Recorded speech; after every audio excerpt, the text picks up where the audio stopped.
इससे पहले इतना खुलकर कभी नहीं कहा था कि अल्पसंख्यकों का विश्वास जीतना हमारी अब मुहिम होनी चाहिए सांसदों की।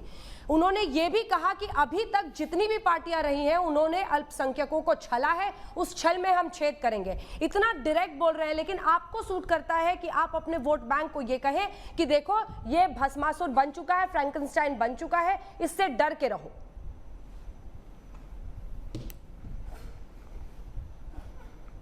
अच्छा, वो जो अलीगढ़ का एमपी क्या बोला वो मैं बोला? बीजेपी का अलीगढ़ का एमपी क्या कह रहा है? वो प्रधानमंत्री की नहीं सुन रहा है, मेरी बात सुन रहा है क्या?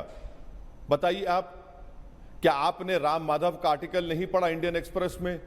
क्या लिखा उन्होंने उसमें? देखिए, अगर ये लोग ये समझ रहे हैं कि हम अंधे हैं, बहरे हैं, गूंगे हैं, नहीं हैं। हम सब देखते हैं, पढ़ते हैं, समझते हैं। ये डॉग विजिल की पॉलिटिक्स है, ये आंखों में धूल झोंकने की पॉलिटिक्स है। कुछ नहीं तब्दील होगा, यही होता है, यही होता रहेगा, बढ़ के और ज्यादा तादाद में होता रहेगा। हम तो सिर्फ उम्मीद लगाकर बैठे हैं अदालत पर, कॉन्स्टिट्यूशन पर। हमको 1% भरोसा नहीं है पॉलिटिकल मास्टर्स पर। ये सिर्फ बकवास है जो प्रधानमंत्री कर रहे हैं। आपको याद होगा अंजना जी, जब प्रधानमंत्री ने कहा था कि मेरी जान ले लो, किसी को मत मारो, उसके बाद क्या वाकयात रुके? क्या प्रधानमंत्री ने एक कितने मर्तबा कहा? मैं ये कह रहा हूं कि पूरी ऑर्गेनाइजेशन संघ की इन लोगों के पीछे है, ये उनकी आइडियोलॉजी से मुतासिर है। अब हमको सिर्फ इतना देखना है कि अब कौन सा बड़ा ऐसा वाकया होगा जिसमें इतना बड़ा वाकया होगा कि शायद जब देश को इसका नोटिस लेना पड़ेगा। आज जब हम पुकार कर कह रहे हैं तो कोई सुनने तैयार नहीं है। इनको तो सत्ता मिल गई, मगर ये वाकयात नहीं रुकने वाले हैं।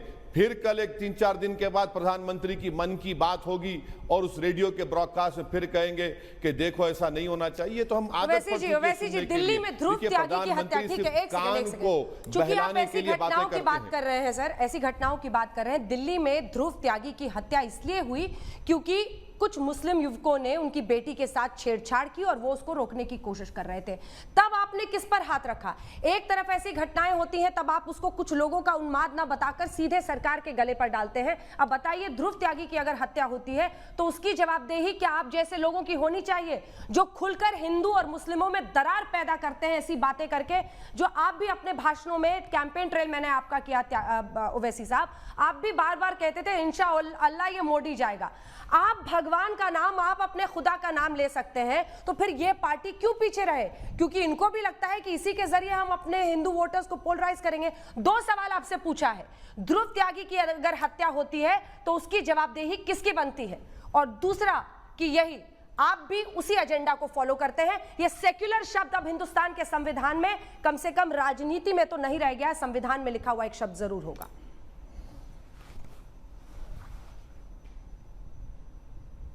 अगर मैं कहूंगा कि इंशाअल्लाह अंजना ओम कश्यप और मशहूर हो जाए तो क्या आप कम्युनल हो गए? अगर मैं कहूंगा कि इंशाअल्लाह मैं दोबारा एमपी बनूंगा तो मैं कम्युनल हो गया। लेकिन अगर बीजेपी का कोई नेता कहे कि जय श्री राम अंजना और पॉपुलर हो जाए तो वो कम्युनल हो जाएगा? नहीं, ओवैसी जी, यही तो मेरा सवाल है कि अगर बीजेपी का कोई नेता ये कह दे कि जय श्री राम अंजना और पॉपुलर हो जाए तो वो कम्युनल हो जाएगा। सुनिए, किसको थप्पड़ मारा जा रहा है? वीडियो में चप्पल देकर कहा जा रहा है कि मार, वो नारा देकर किसको कह रहा है? कौन कर रहा है ये? किसने नाम लेकर 6 दिसंबर को क्या किया था? और रहा सवाल उस बच्चे की हत्या का, मैं कंडेम करता हूं, मेरी स्पीच है उसके ऊपर। वो तो मोदी जी भी कंडेम करते हैं सर। कंडेम किया उसको, वो तो मोदी जी भी कंडेम करते हैं। मैंने वो तो मोदी जी भी कंडेम करते हैं। मैडम देखिए, सुनिए, मैं फर्क मैं बता रहा हूं आपको, कंडेमनेशन में और हिपोक्रेसी में फर्क यह है कि असदुद्दीन ओवैसी कातिलों के साथ नहीं खड़ा होता है, बीजेपी के लोग खड़े होते हैं। मंत्री फूल का हार पिनाते हैं जो मार कर आते हैं अलीमुद्दीन अंसारी के लोगों को, जो उनको बेल मिलती है। बताइए कि असदुद्दीन ओवैसी ने उनको फूल का हार पिना इन लोगों को? मैं कंडेम करता हूं इन चीजों को, मगर इनको आइडियोलॉजिकल सपोर्ट कहां से मिल रहा है? इनको इतनी हिम्मत कहां से आ रही है? ये इसलिए आ रही है क्योंकि जानते हैं कि हम मोदी के वोटर्स हैं, हमने मोदी को कामयाब किया है। ध्रुव त्यागी को मारने वालों को कहां से हिम्मत आई? मिल रही इतना ओवैसी जी, ठीक है, ध्रुव त्यागी को मारने वालों की हिम्मत कहां से आई, इसका जवाब मुझे कौन देगा? ध्रुव त्यागी को मारने वाले उनको कंडेम करना चाहिए। उनके सपोर्ट में कोई नहीं खड़ा है। उनकी हिम्मत कहां से आई सर? सपोर्ट में कौन खड़ा? इनके सपोर्ट में पुलिस खड़ी है, इनके सपोर्ट में संघ